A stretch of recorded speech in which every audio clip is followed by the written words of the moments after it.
Cool. Thank you. So I guess you can hear me okay. So this is going to be a half improvised talk.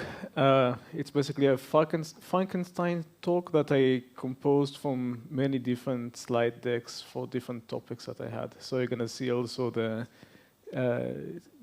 slide numbering jumping all over the place, but hopefully it will be interesting. Also, like, let's see how much we actually managed to go for the talk, because I have quite a bit of like interesting stuff towards the end. But I also want to have some discussion throughout the talk itself. So do feel free to ask questions throughout the talk, and to stop and ask for clarifications or anything. And I want to make sure that at least you manage to learn some new stuff, some useful stuff from the talk over here. The talk is following up on the theme for the day. So the talk is related to the previous one, in the sense of we're going to talk about some Bayesian modeling, Bayesian tools. But we're going to talk about very different type of Bayesian tools. So we're going to talk about something called Bayesian neural networks, which are very different from Bayesian networks, which were mentioned in the previous talk. But the stuff that you saw in the previous talk will actually be very useful for the stuff here, because that means that I don't need to teach all the basics of Bayesian modeling, and now you know what a posterior is. So I can skip all of that and just assume that you already know that. So we're going to talk about the fun stuff. We're going to talk about, it's going to be a very practical talk, and basically I hope to just teach you how to use some useful tools. Yeah.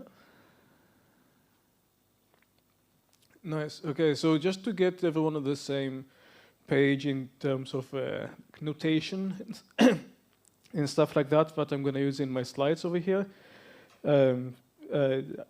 I always start my talks with a couple of first few slides are the same, just to give you some idea for the notation, for the motivation. So notation-wise, deep learning 101 in one slide. Deep learning. Have you had any deep learning talks so far? I assume we must have had deep learning talks. Yeah? Do I need to teach what deep learning is? No, okay, good. Actually, this is a good opportunity just to get an idea for what do people actually do in the audience. Can you raise your hand if you're a master's student? Can you raise your hand if you're a PhD student? Raise your hand if you're a postdoc? Okay. Raise your hand if you do like core machine learning. Raise your hand if you do applications of machine learning. Okay, I can see that people, some people raise their hand twice. And what applications? Who does physics, chemistry, astronomy, astrophysics? Well, no one. Okay, biology. Okay, nice. I'm going to talk about astronomy and astrophysics, so it can be useful for none of you, but it will still be useful tools for you to use for all the other stuff you do. Interestingly, actually, we do have quite a lot of stuff on computational biology, but it's not on the slides over here. Anyways, okay, go back to deep learning 101. Deep learning is built of conceptually simple models. We're given some data X, data set X. Let's see if, data set X. We have some data points X1, X2, up to Xn. Let's say images and labels Y1, Y2 up to Yn. Let's say these are labels of like cat, cat, dog, dog, cat, cat, dog. You give it, basically, if you give me some matrices W and a nonlinearity function sigma, I define a network, basically do an affine transformation W1 times X, squash it through sigma, do another affine transformation, gonna get Y tilde. And my task is to find some W's for which Y tilde will be as close as possible to Yi for all data points. These are called neural networks because you can think of this is vector X. Well, this is the image X, which are vectorized into a vector that has four elements. And you can think of each element in the vector as just a node in a graph that connects the input to the intermediate layer to the output. That's all. Deep learning is quite useful. It's simple and modular. Using these simple building blocks, you can build very complex models like convolutional neural networks, transformers, ChatGPTs, and so on. got huge amounts of attention for practitioners and engineers, which gave us very good software tools over the past 10, 15 years that scale well with data and compute and has had real-world impact. At the same time, deep learning doesn't really allow us to tell what our models know and what we don't know. Often perceived as uninterpretable black boxes, which are easily fooled. It lacks solid mathematical foundations, and it crucially relies on big data. So if you try to do deep learning when you have like 5 data points, it might be a bit difficult.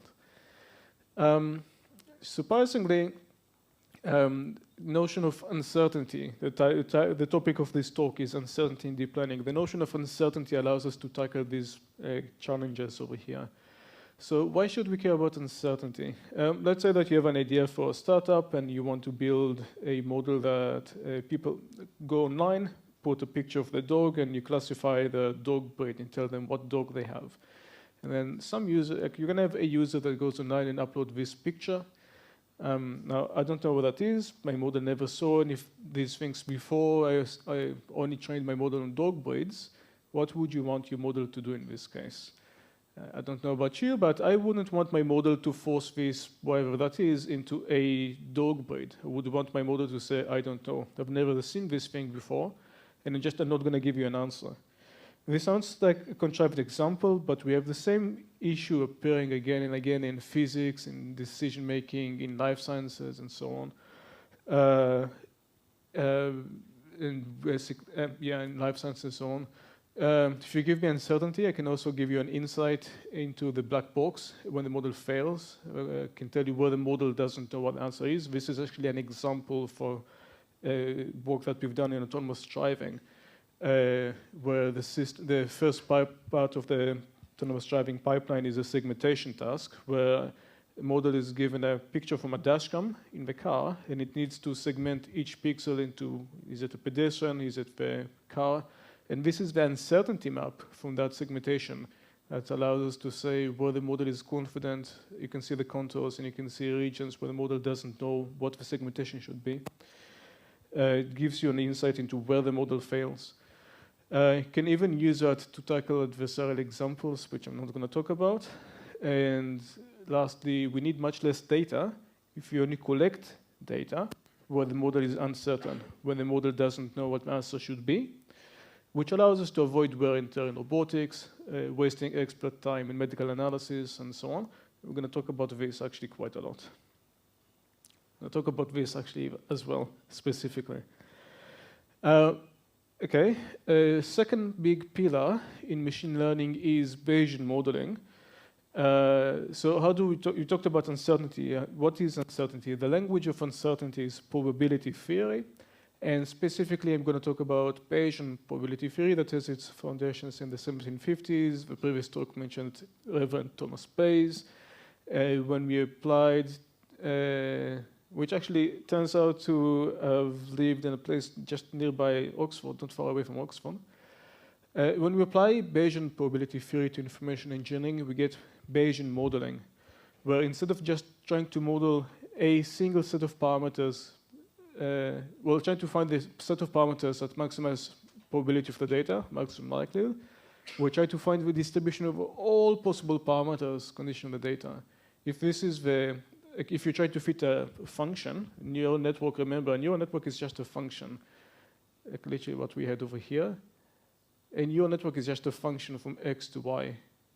If you try to fit a function, then instead of just finding a single function, like the red one, we have like over here 1, 2, 3, 4, 5 data points. Instead of just finding a red function that fits for the data points, you're going to find all the possible functions that fit for the data points that might look differently when you don't have data.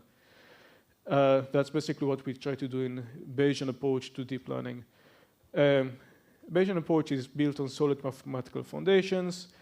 Traditionally, it was perceived as fairly orthogonal to deep learning.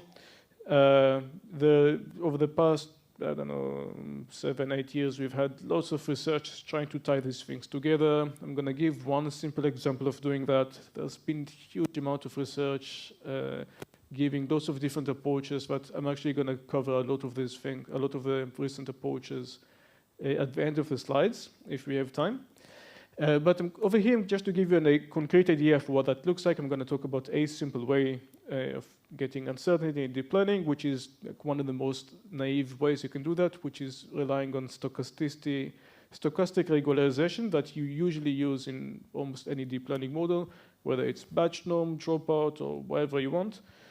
Over here, we have a slide with the dropouts, a popular method used in deep learning, cited millions of times. People don't even cite that anymore. It's just like every transformer model by default uses that, and nobody even bothers citing that anymore.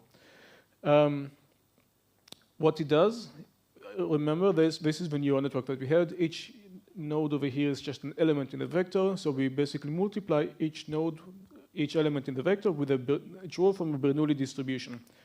With a Bernoulli probability, let's say 0.5. So with 50-50 probability, I'm going to set this element to 0. 50-50 probability, set that element to 0, and do that for each one of those. Multiply that by x. Well, sorry, that is the same as setting element in x to 0. Multiply by w. Fit for sigma, get another vector. 50-50, each element, each node in the vector over here is set to 0. And then propagate forward. The way that we do dropout improves performance of the fitting. The way that we do dropout and training time is what we said, but the way that do the test time is actually quite different. The way that you do dropout test time is you just don't multiply by the Bernoullis. You take normal x times w times w2, and you get an output. It turns out that you can show that a dropout training is identical to approximate inference in Bayesian modeling, which connects deep learning to Bayesian probability theory and gives a pretty interesting treasure trove of research opportunities like uncertainty in deep learning, principled extensions, enabling deep learning with small data, and more. Before we're going to talk about these different examples, I'm going to try to give you some idea for like how do we actually tie these two things together. So let's talk about Bayesian neural networks. So Bayesian neural network, unlike the Bayesian networks that were discussed again in the previous talk, this is a different thing. A Bayesian neural network is a neural network, like the thing that we had in the first slide, but we put a prior distribution on each one of the weights. So we have a weight matrix W1, we have a weight matrix W2, and we're just going to put a matrix Gaussian prior, for example, on each one of those, which is the same as just putting a Gaussian prior on each individual scalar weight. Now, given that I have a prior distribution and I have a likelihood, so let's say I do classification, I have a categorical likelihood, then there must exist a posterior. So there must exist probability of W, condition X and Y. The issue is that evaluating this thing is very difficult, and many people have tried to do that over the years. And you'd be surprised, actually, the history of this thing goes to the 1990s, so more than 30 years. And I think people like, there's like work by Hinton and Jan LeCun back in the 90s, and David Barber and Chris Bishop like in later on. And then people kind of forgot about those models, and about 15 years ago, or 10 years ago maybe, like these things were rediscovered. It turns out, I'm going to talk about a very simple approach, which is called, approximating this posterior using variational inference, which basically means that if we have this is a very complicated distribution, which we can't really estimate because it's very, very complicated. So we define this simple distribution that has parameter theta, and we're just going to wiggle the parameter theta until the simple distribution tries to approximate the very complicated distribution the best that we can. That is what variational inference in pictures. This is called approximate variational inference. And if we define Q to be this distribution with two parameters, M, but also P, which I don't have on the slide over here, Bernoulli of P, then it turns out the optimization objective for stochastic variational inference with this Q distribution is identical to the objective of a dropout neural network.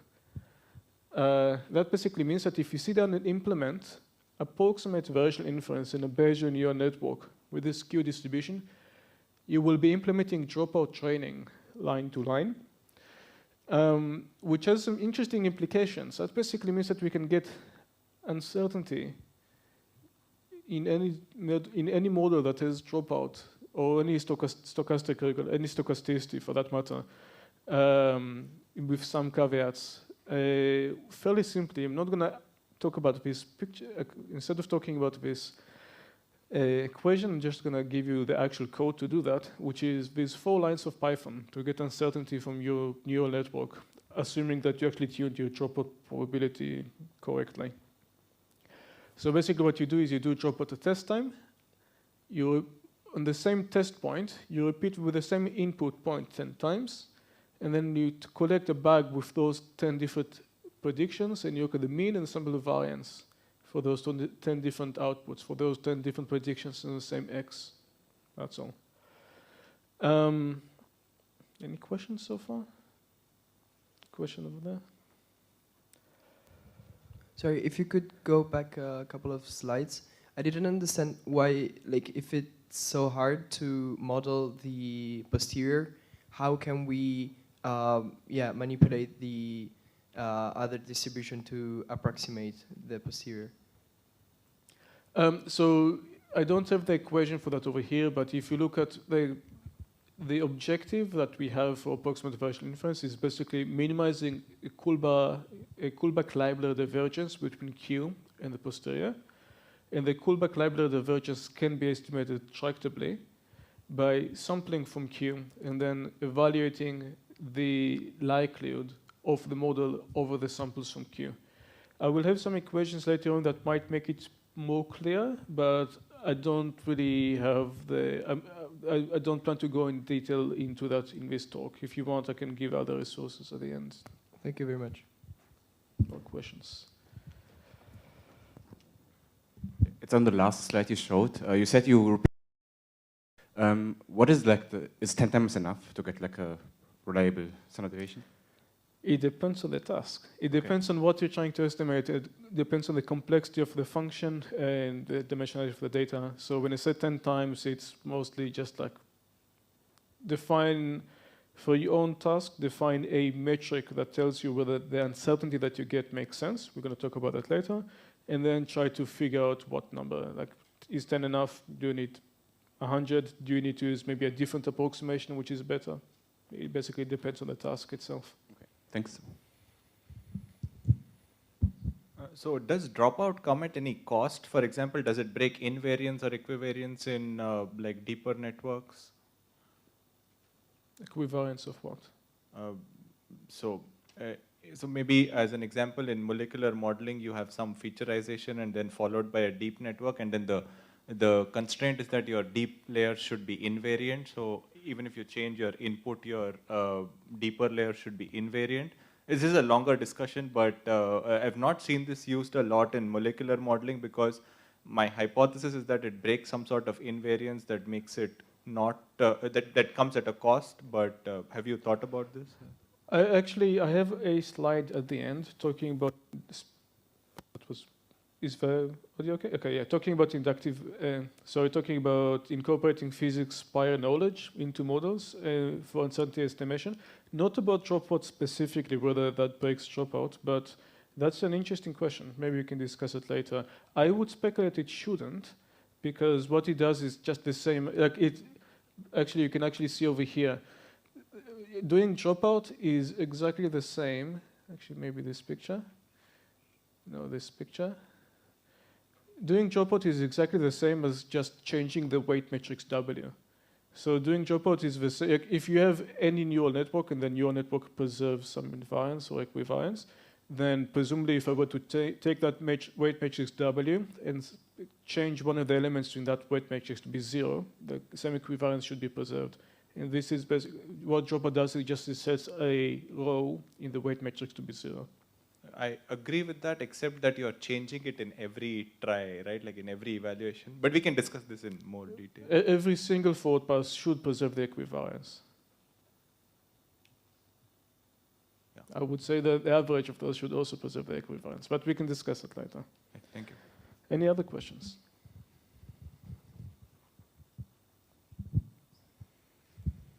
Yeah, hi. There's so this uncertainty that you're estimating with dropout, right? There's also some discussion as to what kind of uncertainty that actually is, right? So you had this example with the cat and the dog and presenting a cat to a model that's never seen cats. Majority of the talk is going to be about that. Okay, yeah, because there's a difference between knowing stuff like uncertainty about stuff you've seen and then knowing uncertainty about stuff you haven't seen. Yeah, okay. There's a question over there. I was wondering, like, how would you measure how do you evaluate this uncertainty? Because what I understand is that you have, now with Dropout, we generate, we have the mean, we have the variance, but I don't know, like, this variance shows us, like, can be indicative of how uncertain our model is, but I don't know how it is representative of true uncertainty, and what is, like, the true uncertainty of the model, like, yeah. So I give two answers to that. The first one is I will actually have some slides about how we capture that, represent the uncertainty. How do we estimate the uncertainty? The second answer about the latter half of your question was how do we know? I think what you asked is like how do we know if that is the true uncertainty? And the answer is unlike frequent statistics where the uncertainty would be the frequency of the event. So there is a true uncertainty. In Bayesian statistics, there is no true uncertainty. Uncertainty is subjective. Uncertainty depends on your assumptions that you're putting into the model. So for example, if you change, even in my example over here, if I change my prior distribution from Gaussian to be Laplace, that will change the uncertainty. It's the same like in Gaussian processes as well. If you change your choice of kernel, you will change your uncertainty. So at the end of the day, the uncertainty should represent your actual belief about what the data in this case, what the function that generated the data should look like, or what's the distribution of the functions. Relating to prior distributions, this is actually a good opportunity to talk about that. The Gaussian distribution that we have over here has much smaller effect on your assumptions about what is the distribution of the functions that generated the data. Because I remember, like the thing that we care about at the end of the day is the actual functions that generate the data. We don't care about the individual weights themselves. And you can actually see in the picture over here, these are function draws from a Dropout neural network. And the best way to actually represent your prior belief about which function distribution generated the data is for the architecture of the model. So if you build, if I replace a fully connected network with convolutional layers, that is the same as building an assumption that my function class is equivariant to translations of the data. So you can still use Gaussian in the weights, but the majority of the prior assumption is actually built for the architecture that we choose for the model. Any other questions, or let's continue and then we can do some more questions in a bit. Okay, so we talked about how to get uncertainty. Well, we talked about how to get uncertainty in regression at least. You do 10 forward passes, you get, like with Dropout on at test time, you estimate the mean, you estimate the value for that, and you got uncertainty. What does that look like? This is an example of the CO2 levels in Mauna Loa, Hawaii from the past 50 years or 40 years, centered and normalized, and we fit some Dropout network to that, and we asked what will be the CO2 level in 20 years' time. We get a prediction that makes no sense. If we run the same thing through exactly the same network, this is a Dropout network, we just run the same network, but using these 4 lines of code instead, we get this. Now, you can see this prediction still makes no sense, but the model also has very high variance. So each shade of blue over here is, I think, is 1 standard deviation. So you can see the prediction is within 2 standard deviations. It could be anywhere between -15 and +15 CO2, whatever y-axis is. I don't remember. The model is much more confident closer to the data. As I get farther away from the data, the model says it could be here, but like it could also. Like I have no idea. I don't trust the prediction. So what can we do with this sort of like knowledge? We're going to look at some examples of how to do deep learning with small data. And I think I threw away the other stuff. Okay, let's talk about some science now. This is the Northumberland telescope in Cambridge. Actually, I took this picture when I was there a few years ago. This is a Northumberland telescope in Cambridge from 1843, which was, I think, the largest refracting telescope in the world at the time. Or at least in the UK, I'm not sure, probably not in the world. I think it was the largest refraction telescope in the... No, actually, no, it was in the world. Okay. This was the largest refracting telescope in the world at the time in 1843. And this is a picture I took in Cambridge about 10 years ago of the same telescope. Fast forward 150 years, this is a Arecibo. Arecibo Observatory, Puerto Rico, 2017. This was the largest single aperture telescope in the world. It was decommissioned a few years ago after a big storm. And these are some pictures when I visited on site. We had some work with them on asteroid shape modeling. As telescopes get bigger, we get more and more data. It used to be that how we used to do astronomy was you had a person sitting, making observation, discovering a new source, a new planet, a new galaxy, publishing that in the Royal Astronomical Society as a new paper. We discovered a new source. As you get bigger telescopes, you start getting more data, and it starts getting more difficult for a single person to analyze the data, and you need to start using some computational techniques. So basically, in order to build the sky surveys, in order to build astronomical catalogs that we use in the field of astronomy from the sky surveys that we get from those massive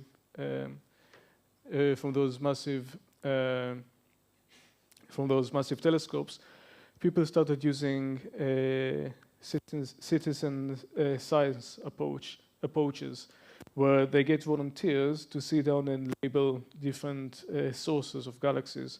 So this is an example. This is Galaxy Zoo. This was, I think, one of the largest citizen science efforts in the world, where they try to take the pictures from I don't remember which telescope it is, but they get volunteers to sit down and label these as, is that a smooth galaxy? Is that a featured galaxy? And then they calibrated the volunteers. They get about 17, 20 volunteers to label each one. They look at majority votes and a bunch. There's a long pipeline for that. And then that's how they build the astronomical catalogs that we use in the field of astronomy today to test different, let's say, different hypotheses about the galaxy evolution and so on. Now, the issue is that as we get larger and larger telescopes, we don't even have enough volunteers now. We don't have enough people to sit down and label all the data that we get from these new telescopes. So what we started doing was employing machine learning approaches to try to help with the labeling. So this is actually a project that we did together with the Galaxy Zoo guys, where we use something called active learning. Active learning is one of the big pillars in machine learning that has been around for many, many, many years, but it's been difficult to get it to work with image data, with high-dimensional data, until we managed to get deep learning uncertainty to actually give us useful results. So what is active learning? We collect we start from a training set. Is that okay? I don't know. Okay, whatever. We start from a training set. We collect some, let's say in this example, we have like 3 labeled galaxies that we build into the training set, that we train some neural network that can give us, so we train some model actually on those 3 galaxies. And then we take a massive data set of yet to be labeled galaxies. So over here we can have millions of galaxies we haven't labeled yet. And we evaluate something called an acquisition function on each one of those galaxies. This is called the pool set.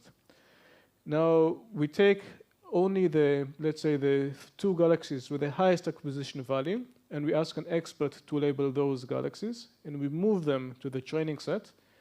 And then now we have 5 galaxies in the training set. We update the model, and we repeat this process. This is a long, big cycle. So what should we use for an acquisition function? One natural choice for acquisition function would be uncertainty. So it would be to use points where the model doesn't know what the answer is. Yeah?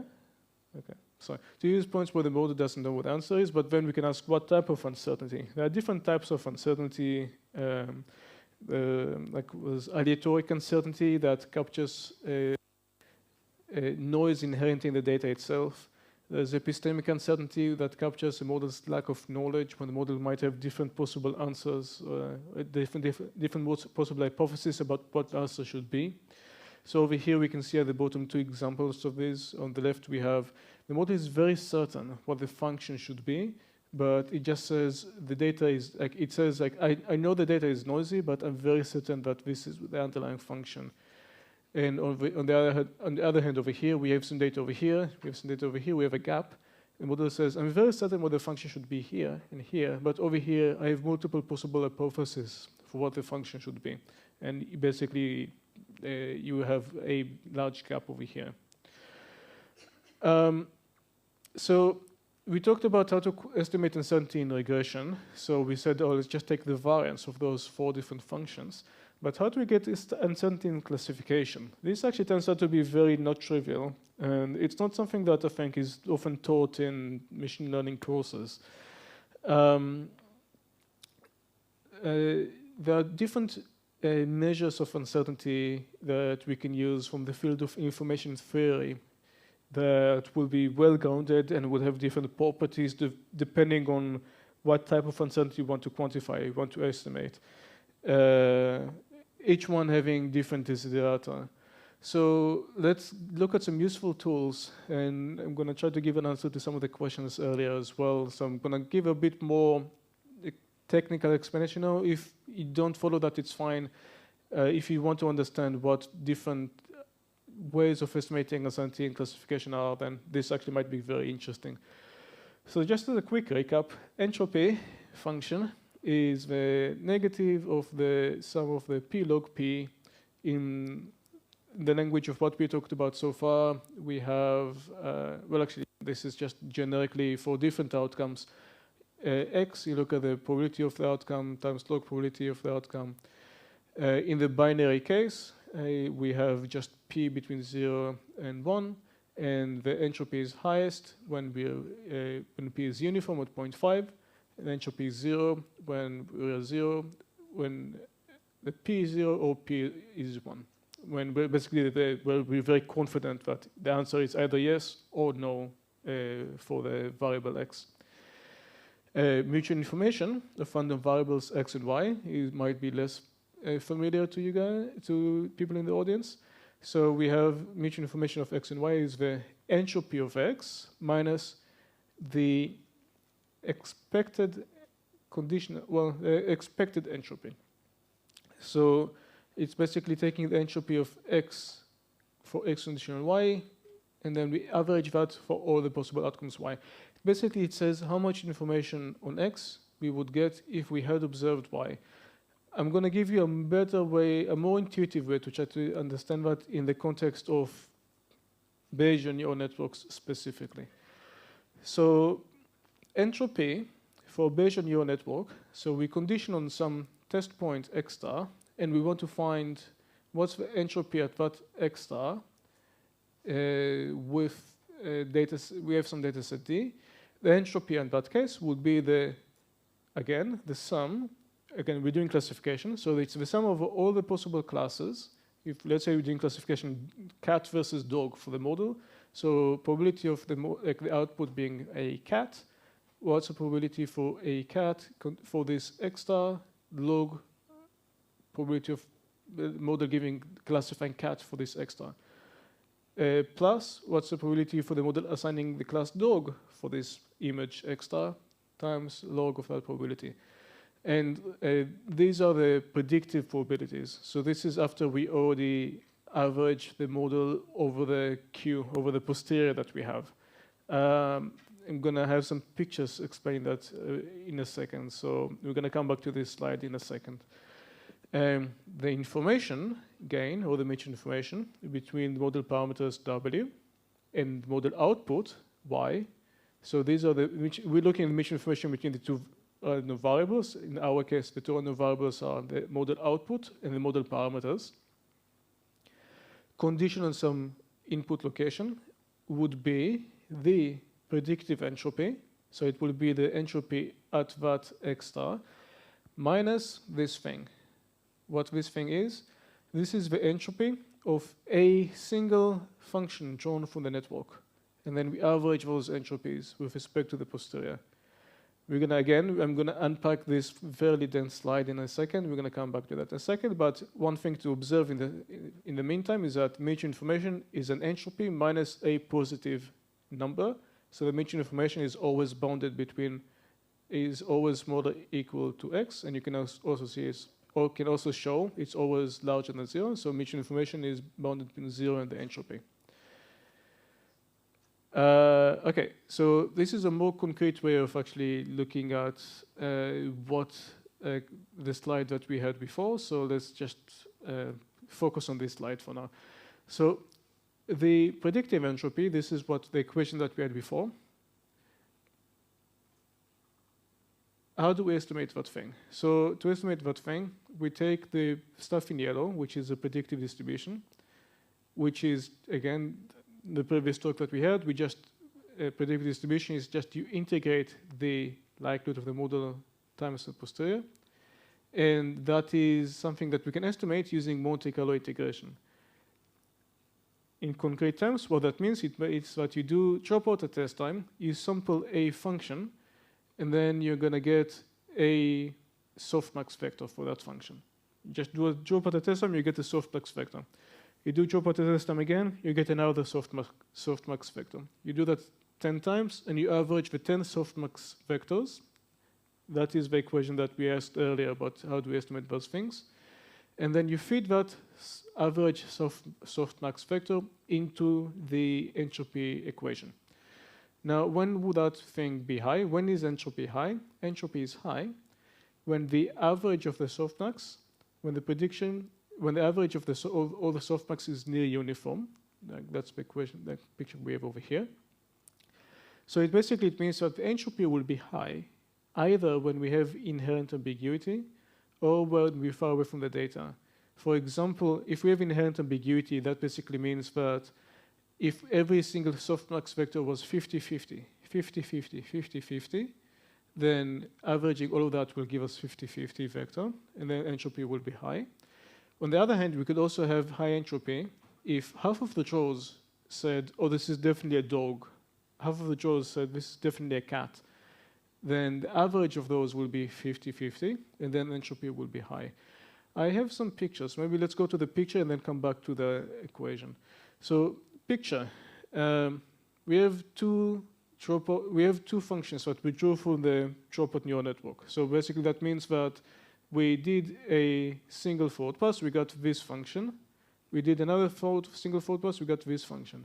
Over here, we have some data over here. We have some data over here. No data over here. The functions can be whatever. No data over here. Functions can be whatever.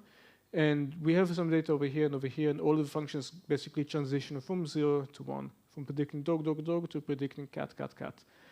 At the point 0 over here, the predictive probability will be 50-50, and therefore the average of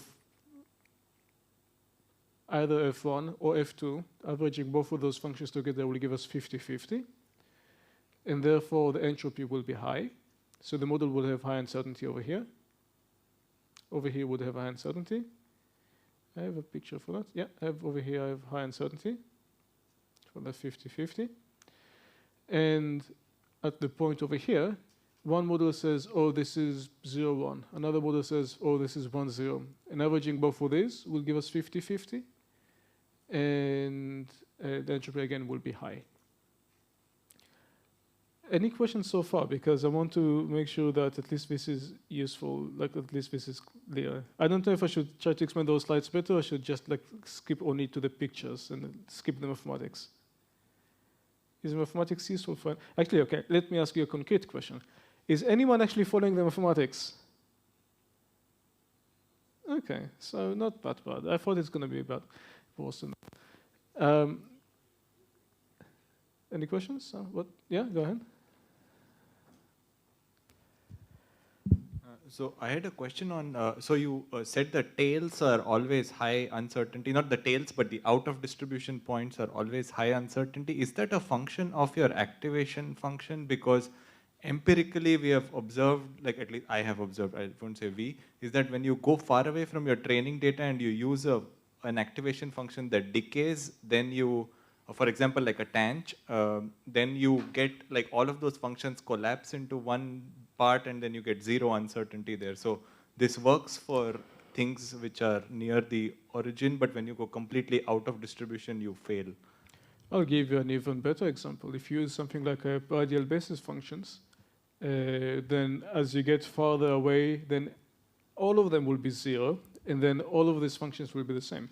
It depends very much on the architecture that you choose. We talked about earlier, the architecture is part of your prior assumptions. If you assume that all the functions derived from the data should be zero, then yeah, you should have zero uncertainty. You should be very confident the answer should be zero under your assumptions. Yeah, but that's false. That is consistent with your assumptions, though. It might be false, inconsistent with the data. That tells you that your assumptions are incorrect. Any more questions? Go ahead. I have a question regarding the estimation of the answer, the dropout. How do we select the dropout rate to get a reliable uncertainty estimation using this approach? So I can give an answer. It's not that related to these slides over here, but two answers would be a pragmatic approach is you sit down and you compute your uncertainty, and then you define some metric telling you whether your uncertainty is meaningful or not. So for example, data efficiency if you're doing active learning, or if you look at if you refuse to give a prediction to a data point where you have high uncertainty, did you manage to improve your accuracy on the remaining data? And then you can choose the dropout probability that improves that downstream metric. That's one concrete way of doing that. That's a pragmatic way of doing that. A more theoretically grounded way of doing that is if you look at the estimation of the margin of the Kullback-Leibler divergence, and then you try to minimize the Kullback-Leibler divergence with respect to the dropout probability as well. That is non-differentiable because Bernoulli is non-differentiable, but there are two ways of trying to make it work in practice. One is use a continuous relaxation of the Bernoulli, and we had a paper about that, of like concrete dropout, which allows you to differentiate for the dropout probability. The other one is just do grid search. Like you evaluate the Kullback-Leibler with dropout 0, 0.1, 0.2, and then you choose the one that has lowest Kullback-Leibler. Okay, thanks. I have one more question. Sorry, go ahead. Am I correctly assuming that the two cases that you presented, like the averaging the same answers and like averaging the different answers, like are corresponding to the aleatoric and epistemic uncertainty? Yeah. So what I think I'm going to do is I think I'm going to actually skip to these slides. I'm going to explain those slides first, try to give some intuition for everyone at least, and then I'm going to go back to the equations for people that want to follow the equations to give you some more concrete idea how to estimate those things. And then I'm going to go back to the application after. But we have a few more questions. If you could please go back to 2 slides ago. The two cases which were maximizing the entropy. To this question after I go over the mathematics again. Okay. So I'm gonna try to go over just the intuition and then mathematics again, then we can take your question. Okay, perfect, thank you. Any other questions before I go back? Okay. So I want to give you at least some intuition before we go back into the mathematics. So over here, we have some well, not data. These are the index. These are the indices for where we're gonna have some data. So we're gonna have some data for x between -5 and -2, and for x between 1 and 5. These are the labels that I was given. So I was given labels of between -5 and -3. I was given the label, let's say that's dog, dog, dog, dog, dog. Let's say these are images, and these are the classes of dog, dog, dog, dog, dog. And then between -3 and 0, no, -3 and whatever, I don't remember. Then I'm given the label that this is cat, cat, cat. And then between 1 and 3, I have dog, dog, dog again. And then I have some more cats over here. Now, I fit a Bayesian neural network to the data, and this is what it looks like. So let's unpack this slide. This is actually a very simple slide. So what we have, each light shade of blue is a possible function that would be consistent with the data. So you can see some functions go down, stay down, down, or, go up. Actually, all functions stay down. All functions go up at the same time. Almost all functions stay up over here. And then some functions go immediately down and stay down. Some functions stay up, up, up, up, and then they go down over here. And then almost all functions are very low over here. Like all of them are saying, oh, this must be class dog.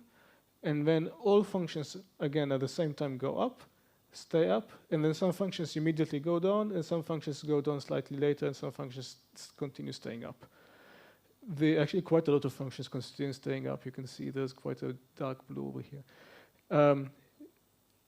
Solid blue, this line, is the posterior mean of all the functions.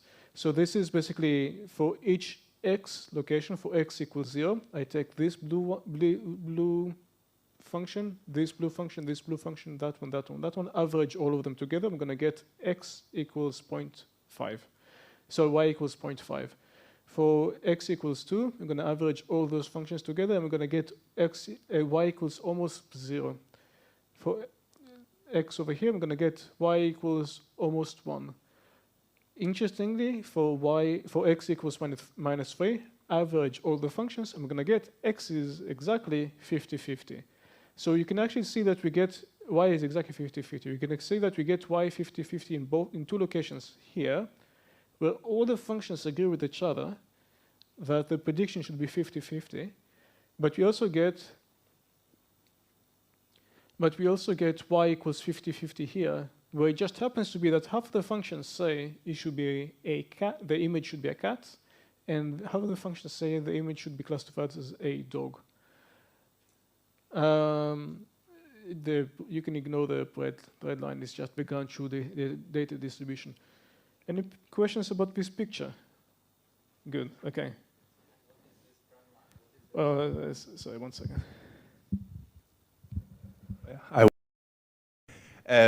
What is like each line, does that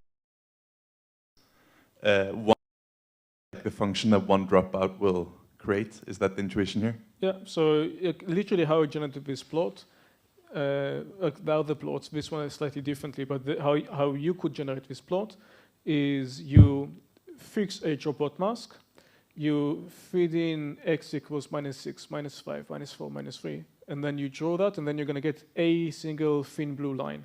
And then you sample a new dropout mask, and then you're going to get another thin blue line. Is it like provable, or is it like you would just see this empirically, that it will like generate all possible functions where there's like data? There are some theoretical results for different stochasticity. You're going to get different random noise that you add. You can multiply by Gaussian, you can add a Gaussian, and so on. You can get different results. For dropout and multiplicative Gaussian noise and some other ones, you actually show that it spans a subspace within the space of all possible functions. Mean field variational inference, which is additive Gaussian noise on each individual weight, will actually have a complete coverage, will have complete support. I think this goes beyond the question that you had, but there are theoretical results showing that you can approximate arbitrarily every function that you want for certain approximations, yeah, for certain distributions.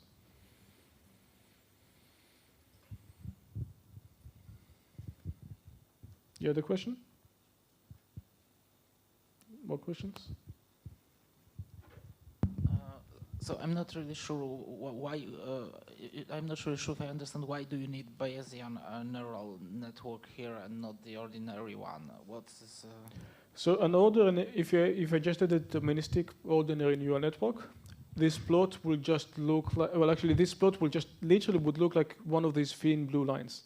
Choose one of those thin blue lines, and by chance, you will just get this thin blue line that goes up, and maybe like stays up, up, up, up, and then goes down, and then stays, and then goes up, and maybe stays up, or maybe goes down.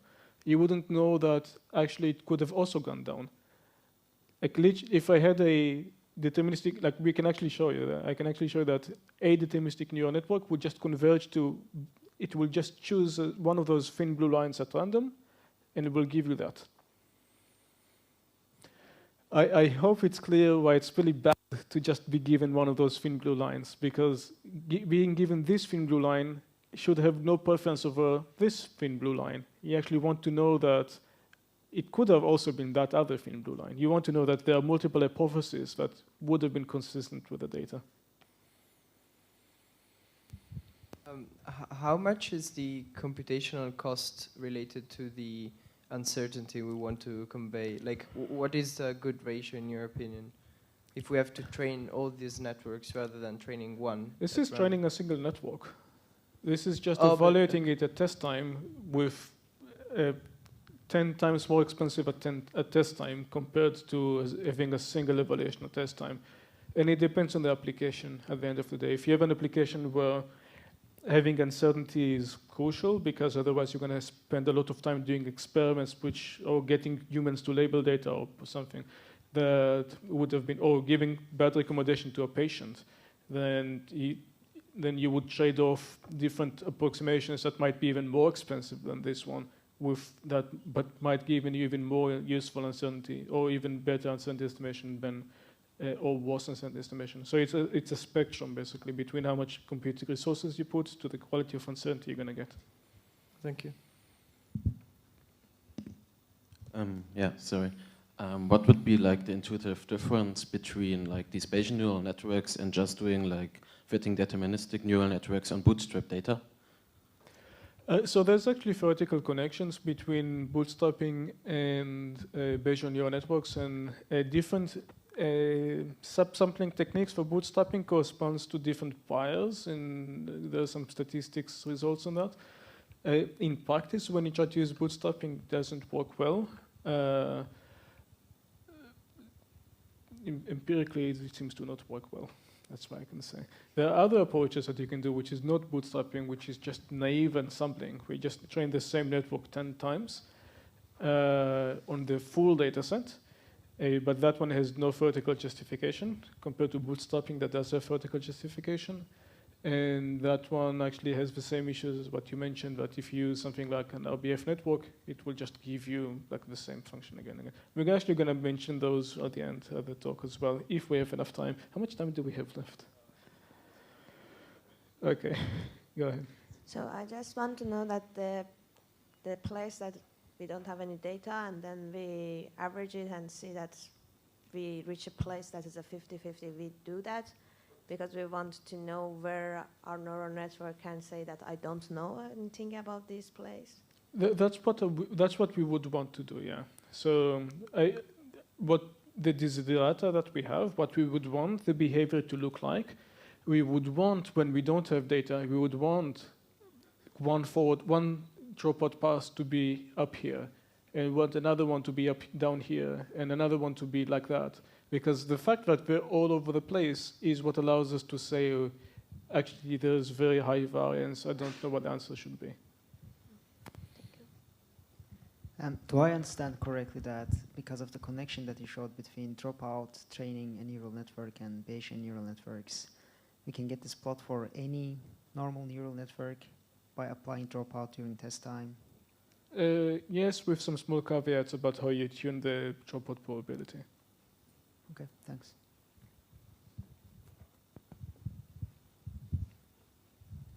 I just wanted to confirm that you said that with normal neural network you would get any of those thin lines. This is why you got different results for the CO2 result, for this CO2 example.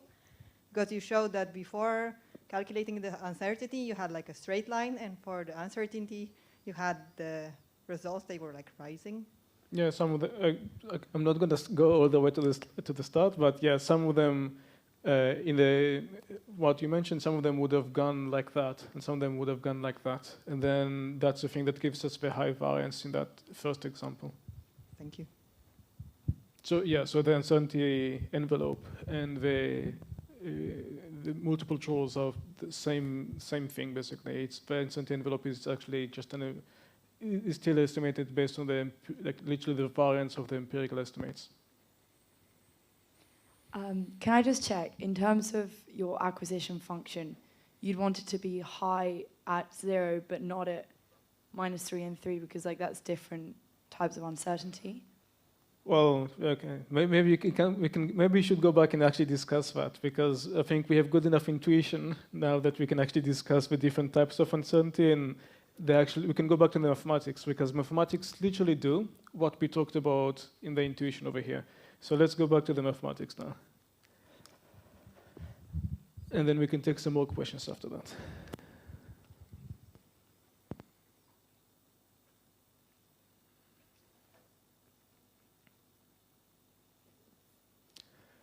Okay, so again, this is the entropy for a binary variable. If you give me if you feed in some number between 0 and 1, it will give you the entropy of that number. So if you feed in 0.5, it will give you high entropy. If you feed in 0, it will give you low entropy, 1, low entropy.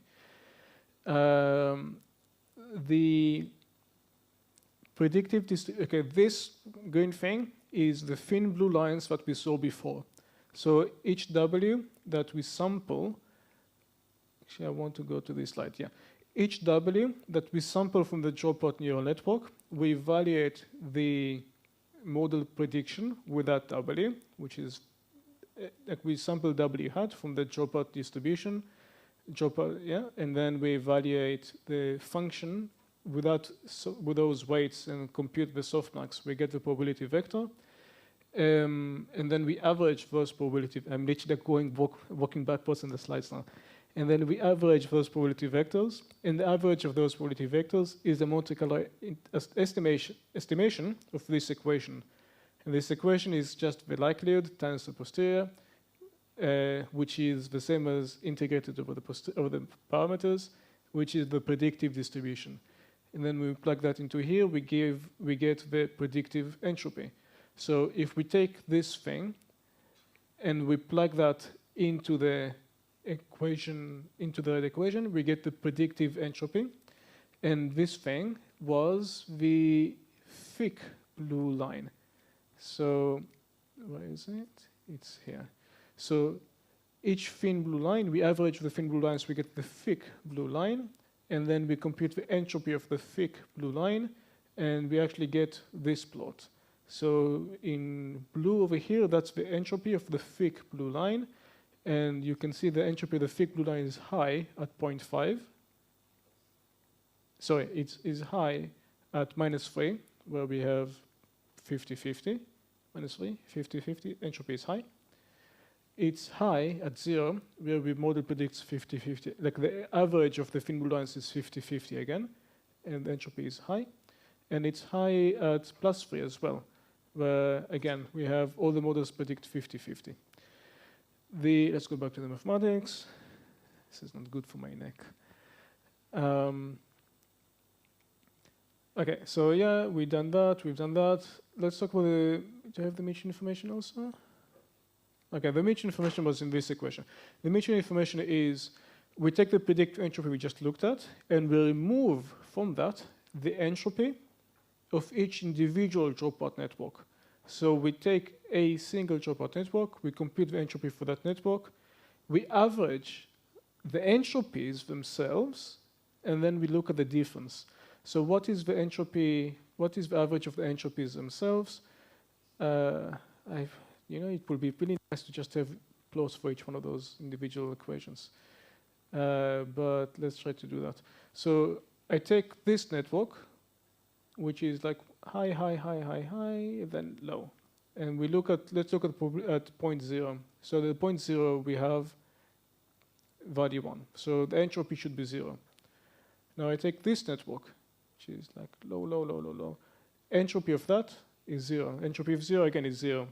So I average 0 with 0. I'm going to get 0. So the average of the entropies over here is, yeah, well, 0. And then if I, well, small number, because some of them are not exactly 0.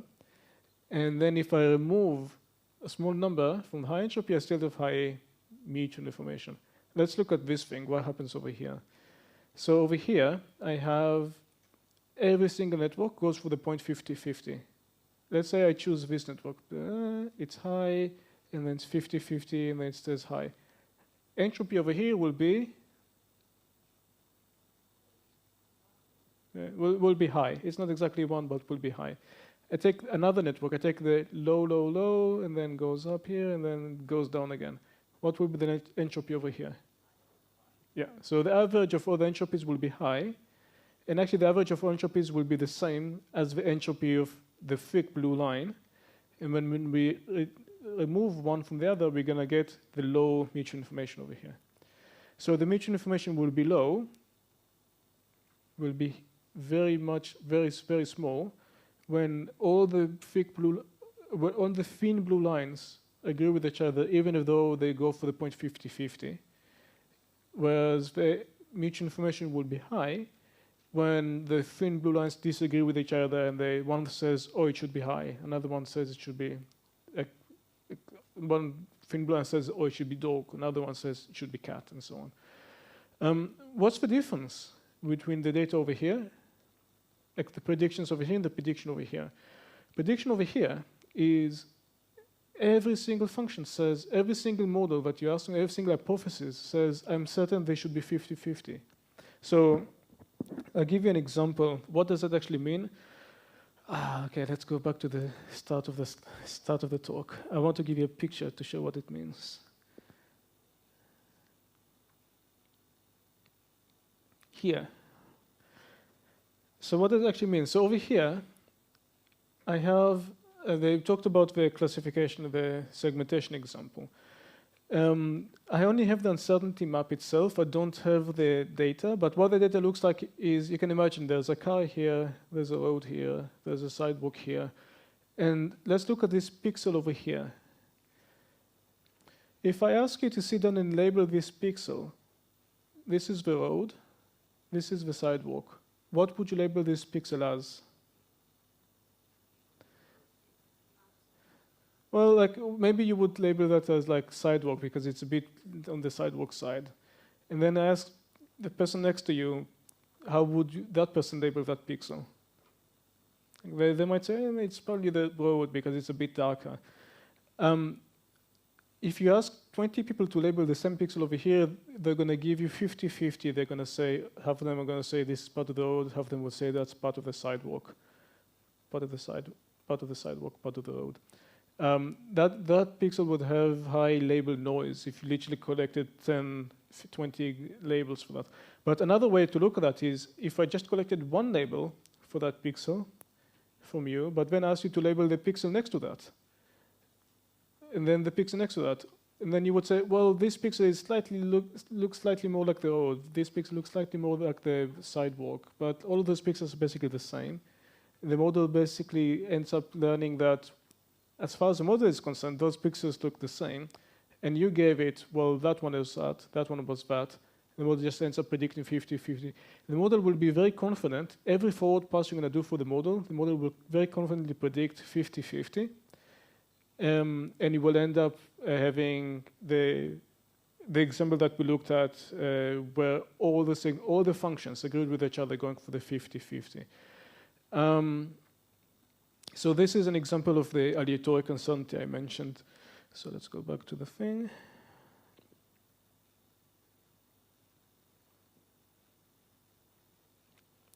So that's an example of this situation, where if you have some data over here that slightly overlaps the data over here, maybe it doesn't even need to do that, but even if you have slightly bit of label noise, or even if not, a point at this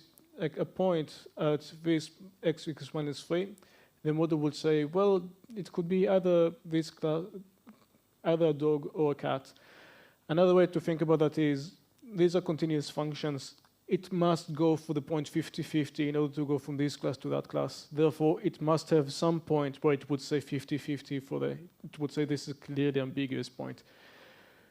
Anyways, so let's go back to the, so these are points that the entropy will be high, but the mutual information will be low, because even if you give me more data, if you give me more labels for the x's over here, this uncertainty will stay high. This uncertainty will never go away compared to this stuff over here. Uncertainty over here is reducible. If you give me a label for the point over here, all of the functions will collapse, and all of them would start going through here instead. So this uncertainty is very different from this uncertainty over here. 50-50 that we get over here is very different from the 50-50 over here. And this is exactly the thing that those mutual information captures, which is different from the entropy. Entropy doesn't care about the differences. It just says uncertainty is high. Mutual information says uncertainty is high, but it's not because of ambiguity. Any questions? Everyone is happy with that. That's good. Okay. I'm not going to go, I think I'm done with the mathematics, so unless anyone wants to ask any other questions about this stuff, I'm going to go back to the applications. Yeah, okay. So let's go back to the applications, also because I think people want to get question. Food. Oh, okay.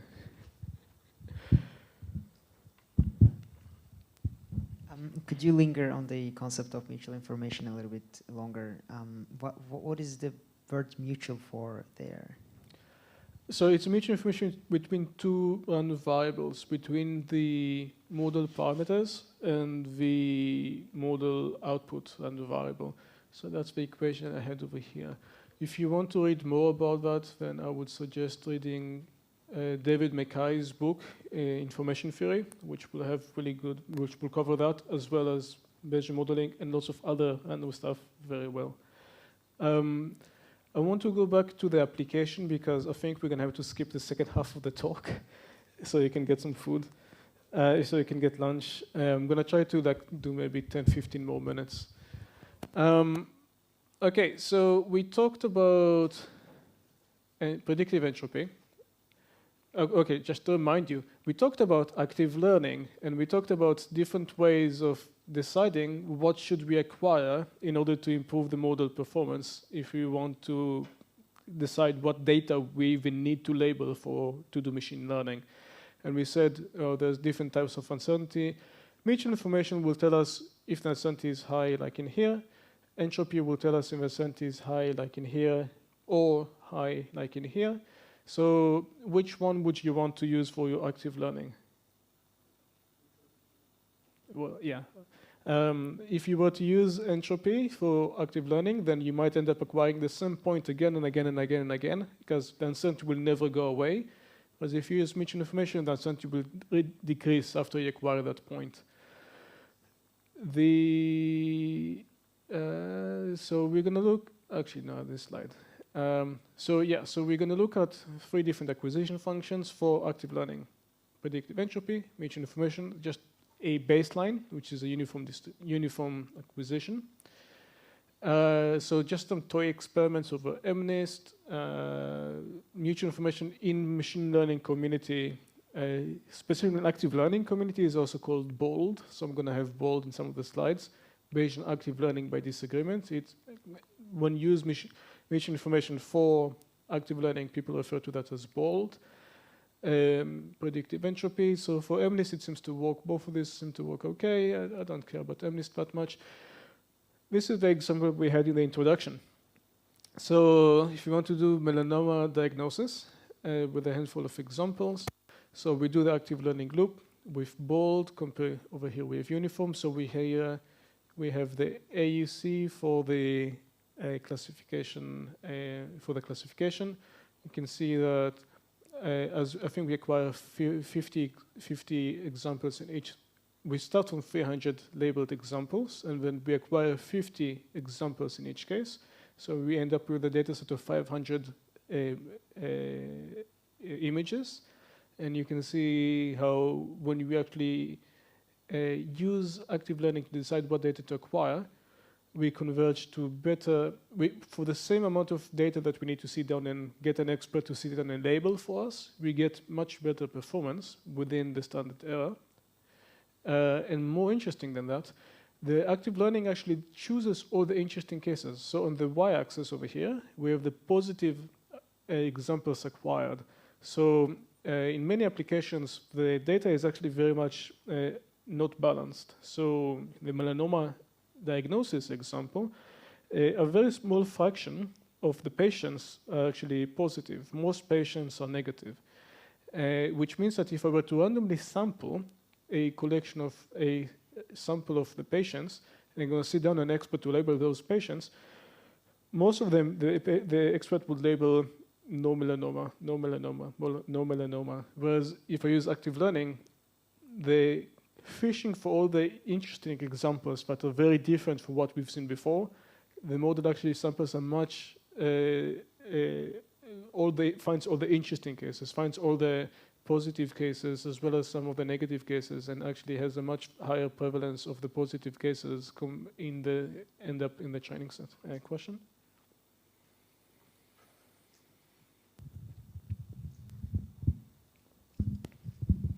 So if you have noisy labels, won't the model then that have noisy labels if the data is noisy? Even if you have noisy labels, even in this case over here, you could have noisy labels. Actually, I think I actually have noisy labels over here. Some of the labels overlap with those cases. For noisy labels, once you've acquired enough patients within that region, you would reduce your uncertainty, and then you would not acquire those anymore.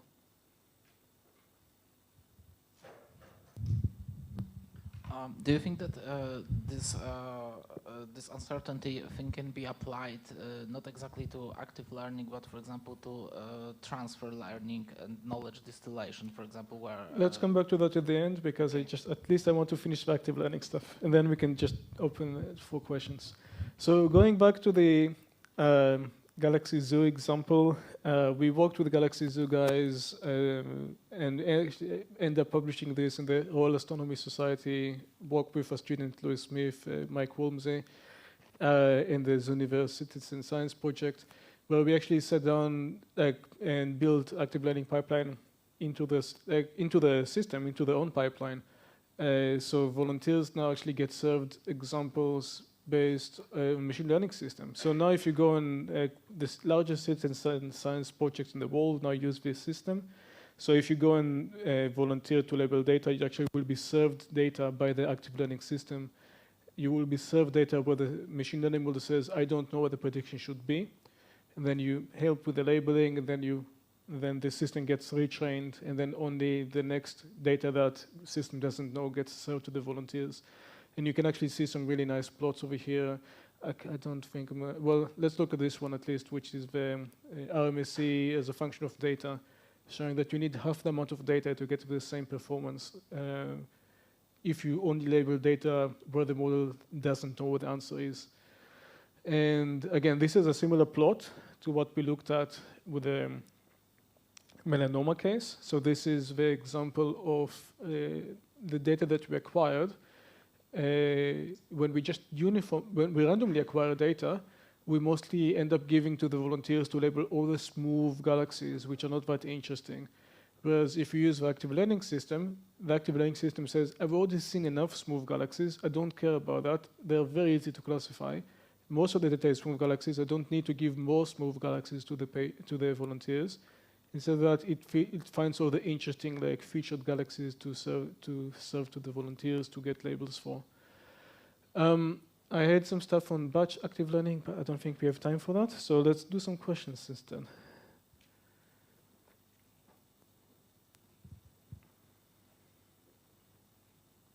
Should we do the batch active learning, or do we want to do questions? I mean, we have time till 12:45, right? Since we started. Yeah, so you still have 20 minutes. We should do Should we do 20 more minutes? Okay. Okay, that's fine. So let's do. Sorry, we have a question.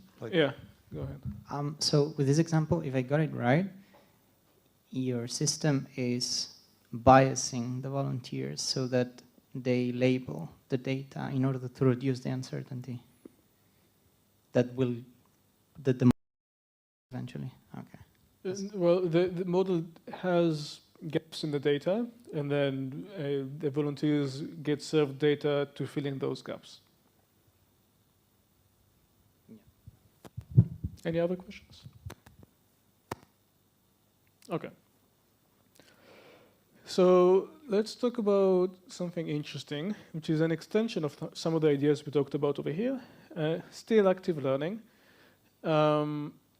We did an experiment. We took another task. We took another data set, and we tried to run the same ideas, the same active learning stuff we talked about.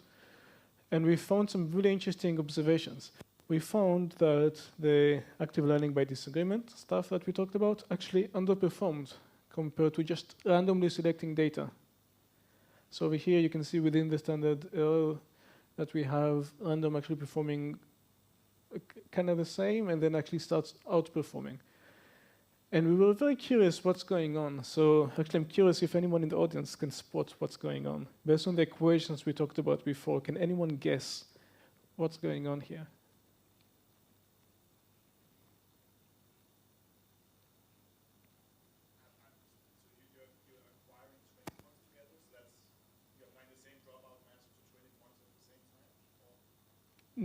Well, it's close, but not that.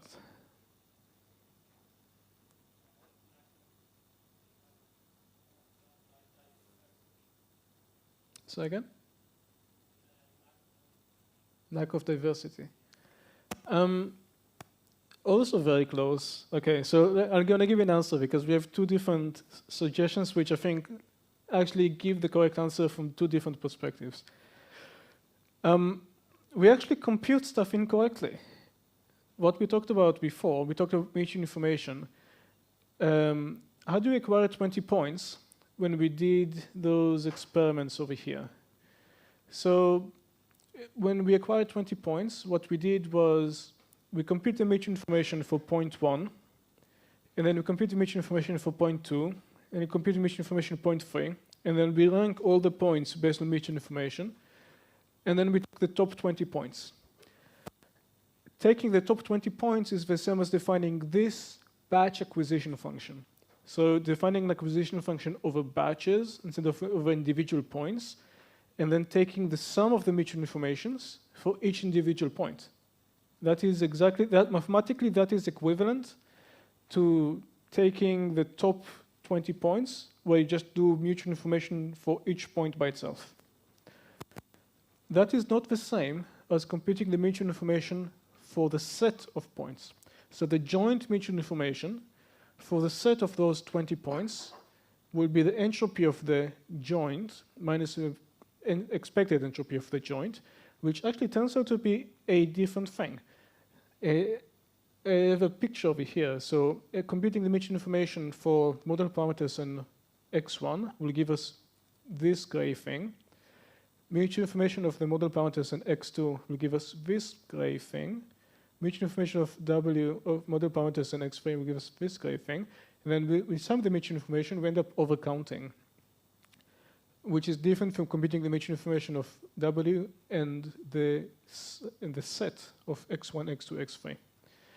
So basically the area in gray contribute to the bold score. In dark gray double counted. Batch bold is just an estimator for the joint mutual information that takes into account the similarity between the data points that allows us to remove the double counting. And in pictures, it does basically what the person at the end says. If we look at batch acquisitions, so if we do, everything works fine over here if we acquire a single point at a time and give it a volunteer, in this case, we give it to 17 volunteers to label, and then we acquire another point, give it to 17 volunteers to label, you update the model in between. But if you acquire 20 points at once, because let's say commissioning expert time is very expensive, and you don't want to waste, like you commission the expert, you don't want the expert to waste the time labeling a single point only. When you acquire 20 points, you want to make sure, or 3 points over here, you want to make sure you don't just take, the model never saw an 8 before. 8 would have very high score, very high acquisition value. We don't want you just to take 8, 8, 8, because all the 8s are going to have very high acquisition value. You're going to want to take a diverse set of points the model didn't see before, in which case it would be 8, 5, and 3, for example. I'm not going to go over the algorithm, but just like there's some nice greedy approximations that allow us to get 1 minus 1 over E optimality as because this is like there's an exponential explosion trying to look at all the possible subsets and becomes combinatorially infeasible, but there's a nice greedy approximation that allows us to do that with this algorithm. And the nice thing is that once we actually account for the double counting, and we use the greedy algorithm, then we get this nice orange line at the top over here. And that's the end of the active learning stuff. Any questions about that? Because otherwise I might skip some stuff and then go to the last few slides about different ways of approximating uncertainty. Any questions?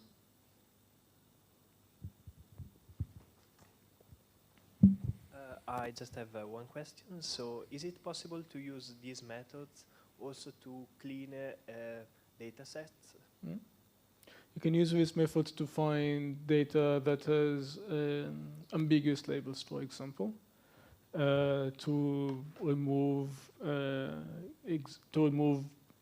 X's, or to remove X's that you have like contradictory Y's. If you think, for example, that you shouldn't have contradictory Y's. Again, it depends on the assumptions about the data. Yeah, the short answer is yes. I was trying to come up with an example, but I don't have the slides for that over here, so the short answer is yes. Okay, thank you. Is the uncertainty differentiable in this case? Not in this case, because we're relying on sampling. There are other approaches that will be differentiable, that then you can try to find, you can try to differentiate to find X's that would have high uncertainty, but that would have other issues that actually relate to the adversarial examples I talked about at the start.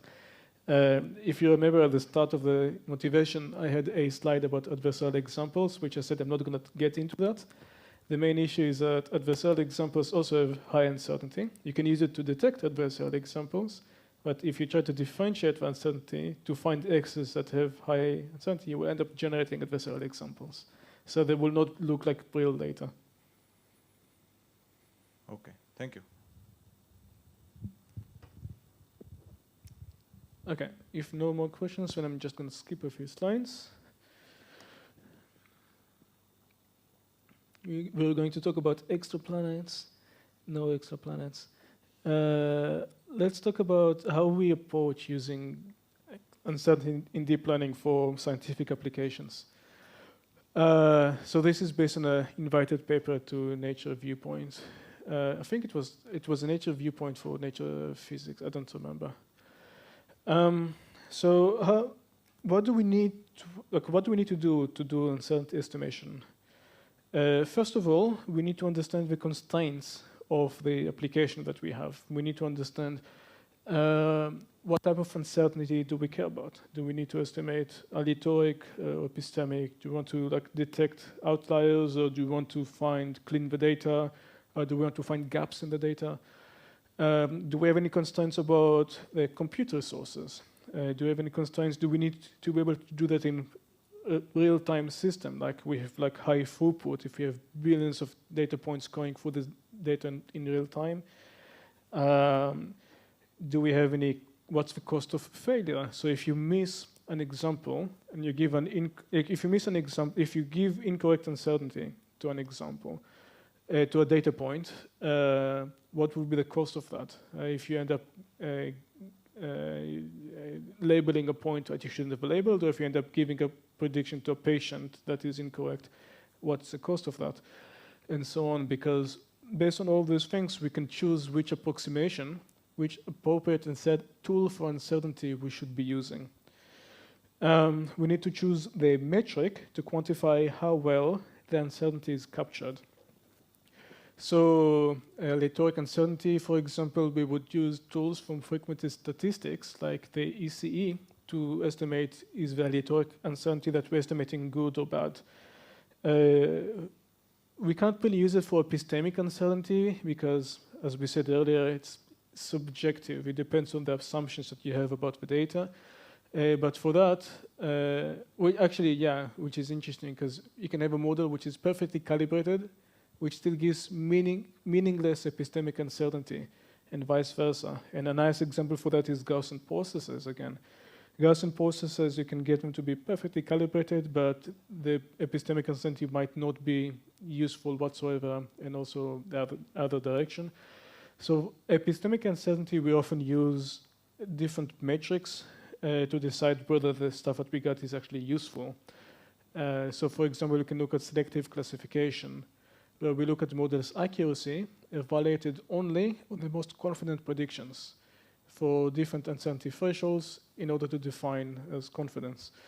You can visualize also the histograms of the uncertainty for stuff that you expect that should be confident versus stuff you expect should be not confident, should be uncertain. You can try to see whether they're well separated from each other. What tools should we use? So what do I have over here? Oh yeah, so okay, I tried to give an intuition based on my own subjective view of these 6 different qualities that we talked about for different tools for uncertainty. I'm going to go over these like one by one of what you're going to get for like how much you're going to get in different types of uncertainty, computational cost, how easy is it to use, is it justified theoretically or not, what statistical paradigm does it follow, is it Bayesian or frequentist, and on the spectrum of approximation, how well would it approximate the uncertainty. So we have over here a dropout example we talked about before. It captures epistemic, allows us to capture aleatoric. It's cheaper training time, but at test time we need to put some effort to evaluate uncertainty. It's fairly easy to use, as we saw before. It has a fairly good theoretical justification. There's been a lot of follow-up works also trying to study the theoretical justification. Follows a Bayesian statistical paradigm, which is very good. And the approximation spectrum, it's like it's a cheap and easy way to get some uncertainty from your model to see, like as a starting point, I would say. It might be good enough for you. It depends on what you're trying to do. Deep ensemble uncertainty. We're talking about bootstrapping. So this is bootstrapping. People don't really use, but people use ensembling, which is you take your data set and you fit 20 models on your data set. You just repeat training again and again and again 20 times, and then you use those 20 model predictions with the same equations we talked about before. So type of uncertainty, again, it allows us to estimate both epistemic and aleatoric uncertainty. It's very expensive to do because imagine having to train ChatGPT 20 times. It's going to be even more expensive than training that even once. It is very easy to use at test time, similar to the same mathematics we talked about.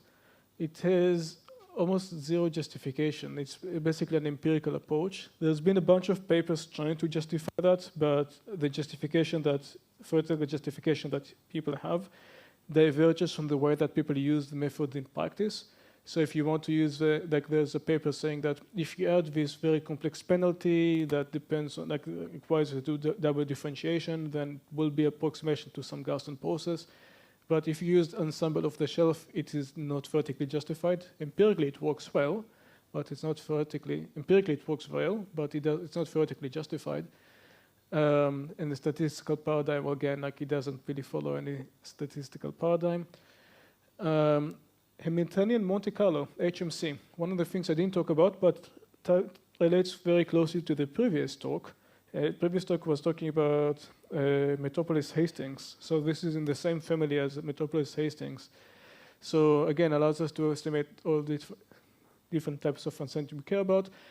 Again, it's very expensive because we need to generate lots of samples from the sampler, and each sample is an entire neural network. So we end up having lots and lots of replicas of the neural network. This probably requires expert knowledge to get that to work compared to the previous stuff we talked about, but it is very well founded and has and follows like well founded in statistics and very well justified. And the approximation for that actually is considered to be the gold standard. So if I had to use a medical application, then I probably would use something like a HMC, Hamiltonian Monte Carlo, which I know that under certain conditions, with appropriate statistical tests, I know that I can trust the predictions from that. And I think the last one, two more that I have over here, DUQ, deterministic uncertainty quantification. So this one allows us to estimate epistemic uncertainty, but not aleatoric uncertainty, because it relies on architectural modification. It's basically an ad hoc approach that allows us to get good uncertainty, but with good epistemic uncertainty without much justification. It's very cheap to do, though. If you need something to do in real time, this is one of the methods that would run in real time would work very well. It's fairly easy to use, and it works fairly okay. And the other one over here, we have Dewey, which is the family of approximations, Dewey, SNGP, deep kernel learning, which is related to this approach. It's the more grounded equivalent of this approach. So this one is, again, gives us both types of uncertainty. We can do that in real time, single forward pass. We need to train a single model. It's very cheap, very easy to use, follows solid statistical justification, Bayesian statistics, and well justified. And actually, it works very well. We managed to get that to work better than deep ensembles, for example. This is a lot of text. I don't want to go over that. So last slide.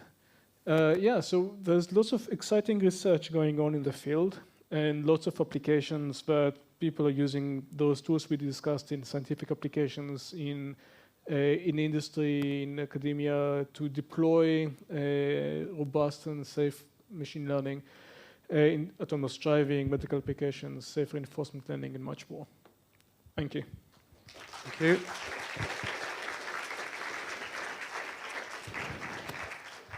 We have time for 2-3 quick questions. So first, thanks very much for the very interesting talk. For the different types of uncertainty quantification you mentioned the last minute. So what do you think about conformal prediction? Because I feel like that's a quite big topic at the moment. I haven't looked into that by myself. I know that there's some recent works. There's a different one which sounds similar to that, but I think I'm confusing that with that one. I also don't remember the name for the other one, which I remember thinking to myself, it didn't make much sense, like something from MIT. The conformal prediction is, I'm pretty sure it's not the same one as what I have in mind. I can't comment on that because I haven't looked into that. Yeah, so I have a question. You talked about evaluating epistemic uncertainty, which is subjective. So how do people in practice do that? You told that the histograms should somehow be separated. Is there any metric that is like that you can get down to a single number? So my go-to approach is start from the downstream application and build your metric from there. If your downstream application is to separate histograms, sure, you can do that. Usually your downstream application would be give a recommendation, give a prediction, make an action in the world, analyze some data.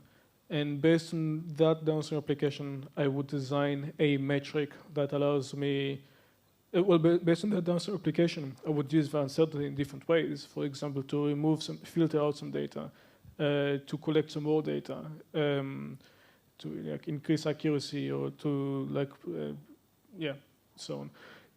That would lead to the metric that I would use.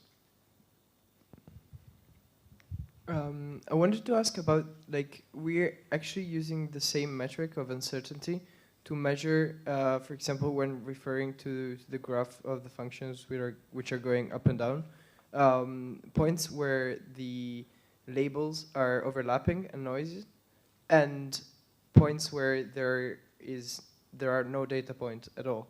But aren't those two different measures of uncertainty? Shouldn't we consider them differently? Because one is like I have no idea of what could be here, and another one is like, yeah, like some labels are A and some labels are 1, some labels are 0, and yeah, it's like. Yeah, so we do. So if you use mutual information, it allows you to distinguish, like by looking at the distinction between the mutual information and the entropy, it allows you to disambiguate those two different types of uncertainty. Oh, okay. Okay, thank you.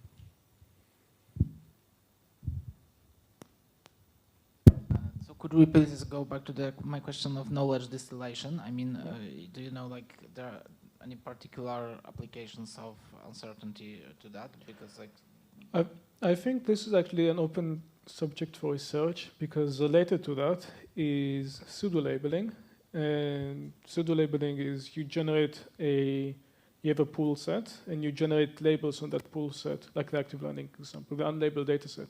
You label that with your network that you trained on the small training set, and then you use that to refit the entire model. So you distill that network into, like, it's a form of distillation. Another one is you take a network and then you choose some X's and use that to train another network. The distillation messes up with uncertainty. That's what I would say. So doing distillation and doing pseudo-labeling and doing a bunch of these different things lead the model to play stuff that used to be aleatoric, stuff that used to be epistemic uncertainty will be regarded as aleatoric uncertainty, which means that it will be used differently in your downstream application, which might mess up with what you're trying to do. So doing those things without messing up with uncertainty, I think, is an open topic for research. Thank you. I have a question. So if I understand correctly, the discussion of uncertainty presumes certain function class. Does it make sense to extend the discussion to the selection of the function class as well? Oh yeah, that's a very. I think actually that's fairly underexplored in machine learning as a field. So the question of model specification and how do you quantify that? There is a lot of research from the perspective of let's develop new architectures, new invariances, new equivariances into our models, and then usually you do that in the outer loop of saying, okay, I'm going to fit my model, see is the accuracy good. This is just another access to add to that. I'm going to fit my model, see is the accuracy, see if the uncertainty is good. No, okay, I'm going to go back and iterate over the model architecture, over the invariances, over the structure of the model, over the so on, until you manage to improve the accuracy, you manage to improve the uncertainty. That's the practical approach that you would use. Is there any literature on that so far? No, that's what I'm saying. That's underexplored from the actual research perspective. It's just like if you want, I think there's I think it's called like the box paradigm. Like if you look at, I think David Barber's book. I forgot the name.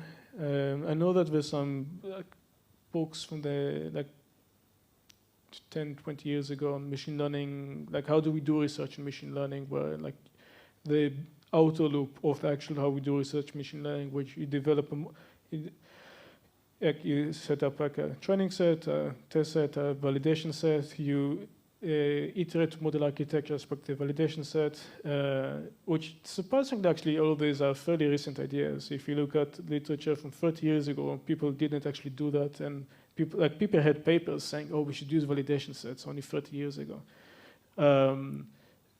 Beyond that, I don't know of any recent literature on specifically saying how should we quantify model misspecification in order to change the architecture, for example. Like has Michael Bronstein already given his talk? Yeah, on Saturday. his stuff might be relevant to that, because he's going to talk, I think, about how do we learn he's going to talk about different inferences in models. I'm not sure. I don't think he will talk about learning inferences, but that might be related to your question. Research in multi-label classification, like uncertainty for multi-label classification. That's actually also interesting. That's one of those things that I think has some literature from the 90s. I think most of the recent literature would be not that interesting. The simple answer that I would give is if I am given multiple labels, I have a single X and I'm given multiple labels for that X, I would do, actually this is related to what we talked about over here. So in the Galaxy Zoo example, we actually are given 17 labels. Like we have 20 volunteers for each X. We're actually given 17 labels for each example. So we actually had to devise a new likelihood function to model the uncertainty when we're given the 17 labels. So we'll be given a random number between 17 and 20 labels or something like that, which was just like some of Bernoulli's, I don't remember, some multinomial, I don't remember. The simple answer is like either you can try to extend existing likelihood functions to handle those situations, or you can just regard that as this like multiple separate data points, just duplicate X and just have XY1, XY2, XY3. So I have a question that's maybe not exactly through the topic, but I want to know how, because you are speaking about the discrete data, I want to know how about if we have a function that we want to find, for example, what's the dynamic of this function. And then the first question may come up that if we have a higher entropy and lower mutual information, it means that you can have a higher density of information going through. And the other way around, when you have a higher entropy and higher mutual information, it means that you may have two systems going that way. Is it something that have some kind of connection between this and information theory? I'm not sure if I understand the question. Okay, let me say what is in my mind. So if you have maybe we can do this question offline, okay. And then we can. Yeah, I'm afraid we have to finish now. So it's like I'm afraid we run out of time. So thank you very much to our guest for his amazing.